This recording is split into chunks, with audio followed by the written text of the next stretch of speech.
کہ یہ سفر کا مہینہ ہے تو اس میں ایک غلط فہمی ہے، لوگ اس کو منحوس سمجھتے ہیں.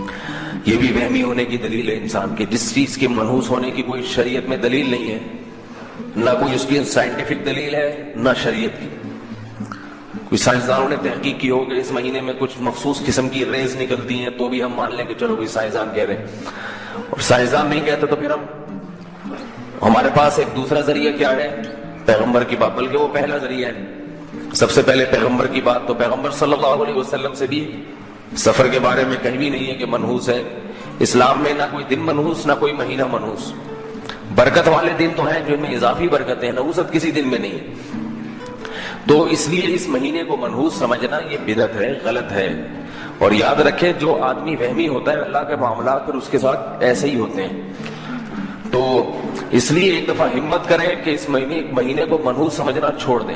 شیعہ لوگ اس مہینے کو منحوس سمجھتے ہیں، محرم میں بھی شادی نہیں کرتے، سفر میں بھی نہیں. تو ان کو سمجھنے دیں کیونکہ ان کا مسلک ہے یہ. اس زمانے میں انسان نہ اپنے مسلک کو چھوڑے نہ دوسرے کے مسلک کو چھیڑے، نہ ان سے بحث مباحثہ کریں. ان کا مذہب ہے، وہ اگر اس پہ مطمئن ہے تو ٹھیک ہے، ان کو چلنے دیں. آپ سنی ہیں، دیکھو ابھی آپ نے نماز پڑھی شیعہ کے طریقے سے، سنی کے طریقے سے.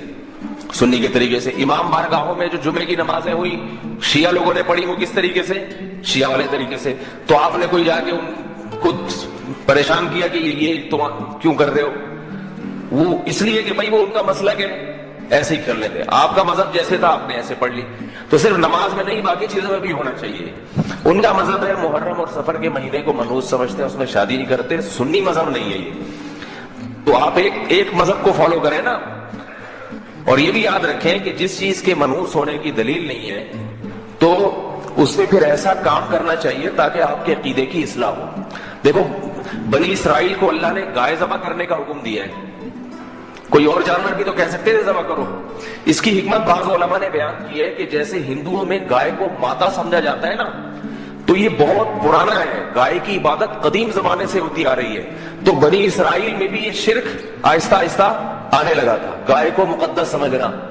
اس لیے اللہ نے حکم دیا کہ صرف اتنا کافی نہیں ہے کہ گائے کو جو ہے معبود سمجھنا چھوڑ دو، اتنا کافی نہیں ہے. بنی اسرائیل تو حضرت موسیٰ پر ایمان لائے تھے نا، تو وہ گائے کو تھوڑی خدا سمجھتے تھے.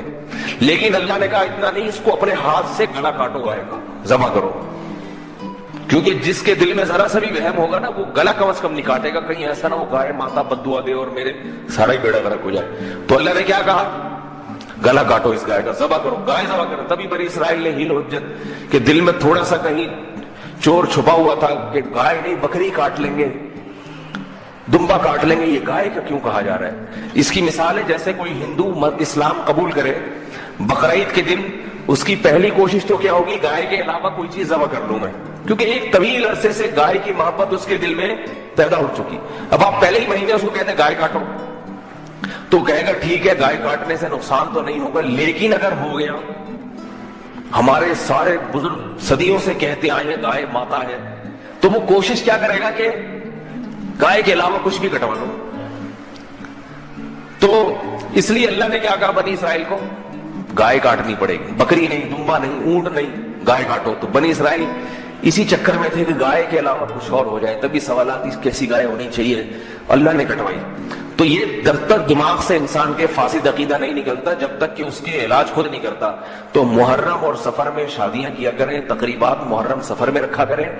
اس سے آپ کے دماغ میں یہ جو خناس بھرا ہوا ہے نا کہ یہ منحوس ہے، یہ دماغ سے نکل جائے گا.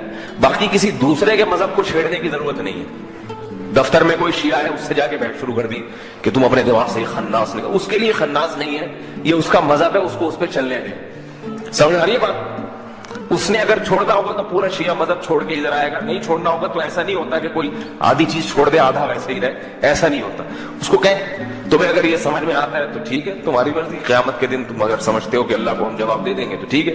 تو یہ میں بار بار بتاتا ہوں، یہ جو دور چل رہا ہے یہ اختلاف اور فتنوں کا دور ہے. اس میں کسی کو چھیڑ چھاڑ کی کوشش، کیونکہ تھوڑا سا چھیڑیں گے نا وہ بہت چھڑ جاتا ہے. پھر آدمی کسی کو ذرا سا آپ نے اگر یوں کر کے ابھی چھیڑ کے دیکھیں کسی نمازی کو، ذرا سا چھیڑ کے پھر دیکھیں وہ آگے سے ہاتھا پائی تو وہ افورڈ نہیں کر پاتا آدمی. پھر تھوڑا بھی نہ چھڑے, اپنے کام سے کام رکھیں. جو آپ سے ہدایت لینے کے لیے آ رہے ہیں, جیسے آپ لوگ تو خود مجھ سے یہاں آئے ہیں نا سیکھنے کے لیے, بیان سننے کے لیے, تو میں پھر آپ کو بتا رہا ہوں. کبھی ایسا نہیں ہوتا آپ کے گھر جا کے میں نے آپ کو خود سے چھیڑا ہوں کہ یہ سفر میں شادی کیوں نہیں کر کے اتنی ربیع الاول کی ڈیٹ کیوں لی ہے بچی کی آپ نے. جب میں نے آپ کو بیان میں سمجھایا تھا کہ سفر منحوس نہیں ہے, تو پھر ربیع الاول تک چھلانگ لگانے کی کیا ضرورت تھی؟ کبھی آیا کسی کو؟ بھائی پھر جو آپ ربیع الاول میں کریں, آپ کریں ہی نہیں سرے سے شادی, ساری زندگی کمانے رہے, ہماری صحت پہ کوئی اثر نہیں پڑتا. صحیح ہے نا؟ تو چھیڑ چھاڑ کا زمانہ نہیں ہے. البتہ اپنے عقیدے پر کم از کم مضبوط رہیں. محرم اور سفر میں شادیاں کیا کریں. تقریبات جو بھی جائز تقریبات ہوتی ہیں محرم سفر میں, اس کو نحوست کا تصور دماغ سے نکال دیں بالکل. اور پھر اگر اللہ نہ کرے کوئی شادی ناکام ہو گئی محرم کی وجہ سے, یعنی محرم کی وجہ سے تو نہیں ہوگی, محرم نے کیا اور شادی ناکام ہو گئی اتفاق سے, تو یوں نہ کہیں کہ محرم کی وجہ سے ہوئی ہے. یہ سوچے جس کی ربیع الاول میں ہوئی تھی اس کی کون سی کامیاب ہوئی ہے. آج کل کہاں شادیاں کامیاب ہو رہی ہیں. شادی کامیاب کرنے کے لیے محرم سفر کی بات نہیں ہوتی, اس کے لیے میاں بیوی میں میچنگ اور دونوں کی ماں باپ نے کیا تربیت کی ہے, کیسے, یہ ساری چیزوں کا دخل ہوتا ہے. اس کا محرم یہ سفر سے کوئی تعلق